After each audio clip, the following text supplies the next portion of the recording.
All right, everybody, we have completed round three and we are doing some player interviews and we have Jonathan here. Jonathan, how are you doing? Very good, very good, exciting, having fun. Good, good, good. That's good to hear. So we had our first quiz elimination, official elimination. Why Yeah. do you think Anthony went? I mean, Anthony seemingly didn't ask anyone what happened that night, but also I'm holding on to this little tidbit. So I genuinely don't know who the mole is, unless I'm lying and it's me. But um, and so, I know a lot of people think that it's Tina, and I feel as if Anthony went because he doesn't think that it's Tina, if it is indeed Tina. If it's not, then I don't know why he went. But um, because I know that he said early on to me, I do remember a conversation and we hadn't spoken a lot, but he had said that when he revealed that Tina and Ryan are mother and daughter to me, or sorry, mother and son to me, he also said that he doesn't think it's Tina. And so when things have been coming up lately and it's Tina's a possibility, a good possibility of being the mole. I was like, did he go home not knowing what happened, that day, and didn't catch up with anyone? And I'm sure that affected it regardless of who the mole is. But specifically, I think he wasn't very high on like Tina wasn't very high on his list. And that's why I think that could be it. If Tina's the mole. Who knows? I genuinely don't know. Well, the last two nights have brought some cash to the prize pot. Why did the team do so well in this challenge, in your opinion? Okay, so we had the overnight, the almost a full day challenge. I think that to blatantly sabotage in that challenge. I mean, again, I kind of was calling it. I said, like, I think if this happens, this is person's the mole, and this happened. So um, I just didn't see a lot of opportunity. I also want people to think I'm a little suspicious as well. I don't think they are thinking that, but cause a little confusion with pretending not to know, like when the 10th round was up, and we had this system in place where we were calling it and then we'd go and answer so that multiple people wouldn't show up. When the 10th one came around, I called it, but then people were like, wait, isn't this, I mean, we didn't get it because Heather didn't show up, but other than being blatantly obvious, I don't think there was much room for sabotage because everyone really is looking forward to this money. And then with the next challenge, almost the same thing where it's you know without being blatantly obvious, you couldn't really sabotage. I think that I did the best job of confusing people as to my motivations in that round, um, which hopefully contributes to people thinking that I'm the mole. um, but if, like I said, if Tina is the mole, then you would have, um, she was called out for winning the exemption and said that you have no motivation to pursue it. So it kind of took that power away. And then what were we left with? We were left with just a bunch of people who want to earn money. So yeah, it gets harder and harder for the mole to hide behind other people's mistakes when we get down in numbers. So I know we've only had a couple people leave us so far, but we had a smaller group to start with. So I think it's difficult for the mole to hide. You just kind of like have to test those waters. And if other people are making mistakes, then you can like lean into it and also make mistakes. But if they're not, you kind of have to just go with it and not really make those mistakes. Maybe every now and again, but you can't do it ever. Or someone, it's going to be really obvious because as much as we all think that, not all of us, but a portion of us think that Tina's the mole right now, there's people who are still going to split. I may split on my quiz. You have people who don't think it's Tina still.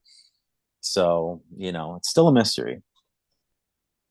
Well, what do you think the mystery mole power is? I've been thinking about what the mystery mole power is, and I just don't even remember. I've hosted two mole games myself. I've played in several. I've won one, and I don't know. You've this week I won the correct or wrong answer, and I figured that that would be a good option. I've seen that before, but that's clearly not it. I've I wonder if it's information, if it's like, you know, here is some clues of some sort, but it's, when you say power, it's like something that could be used at a given time. Yeah, I mean, the only thing I can think of is like maybe just like this, the exemption whenever you want kind of a thing, or up to like a final five or four thing, something along those lines. Cause I really can't think of anything else, but it's dangerous with Heather having it if she's not the mole, because it could be something that gets her out of hot water. So who knows? Well, tell me about your current three mole suspects. Okay. So I've been genuine with people about my mole suspects for the most part. Um, and because you need to have that large amount of truth for people to trust you and want to give you things. This last week, because it's within the rules, Tiffany gave me her answer or the questions, um, of the quiz that helped me time wise. For all I know, that could have saved me this last week. So it is beneficial to be social even in the mole game, although you can play it solo. Um, but I've been truthful in saying that I think that based on certain circumstances and what's been happening, and kind of pen to paper and writing down, who's doing what, Tina's prime suspect. Tina has, been the only person who has suggested being part of certain roles. Like that's why I kind of take the reins at the beginning of a lot of these challenges. And I'm like, okay, who wants to do what? Tina's always, I'm really good at jigsaw puzzles, and then decides to do the harder jigsaw puzzle and take four. I've never seen someone start in the middle before on black pieces and take so long doing such an easy jigsaw puzzle. Um, and I remember the conversation with Brandon. She's the one who wanted to do that. She's the one in the door challenge that wanted to be the creative, or whatever it was called. Maybe it was the other one. It was, in that position where she could change answers if needed. And she's putting herself in situation after situation, which is very mole-ish. Um, and then I anticipated that the mole would probably know where the exemption was in this last round. And so I held back. I purposely wasn't answering any of them until, not that I necessarily wanted the exemption, because that's a little too much. And then people won't share information for you. Plus, you can't figure out if your quiz answers are right or wrong. But I just wanted to know if she would go for it and just kind of see if it was a certain round, and it hadn't been happening. And then I said in a, if Tina goes for this exemption, I'm going all in. Like if Tina goes this round, magically, she was magically available, and then went for, and it was the exemption. So could be a coincidence, could be a series of coincidences, or it could be the mole. So Tina's number one. Also, Chell is still on my radar. Chell is someone who I've made up kind of clues that are in the game about him, which, I don't know that are true or not. His name was in the crossword three times. I mean, it's only CEL, so that could be a coincidence.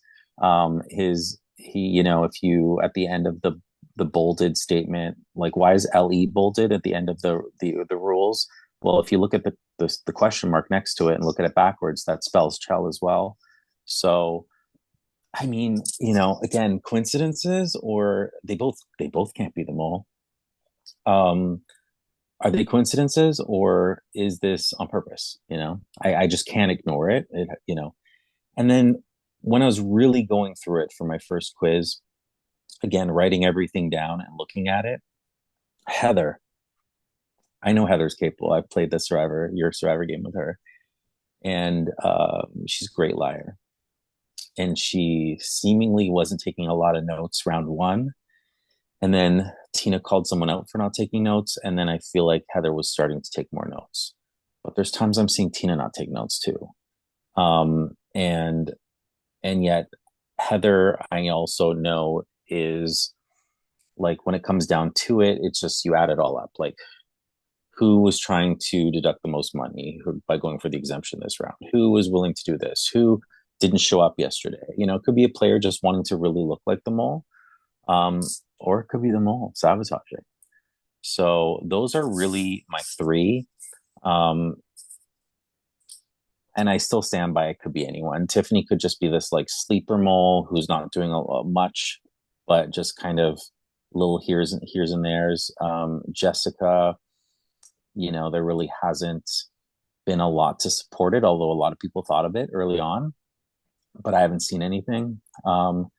And Brandon, I wrote Brandon and Anthony off before Anthony even went, so I'm gonna stick with that. So really, you know, I may just split between my top three, but I'm debating going all in.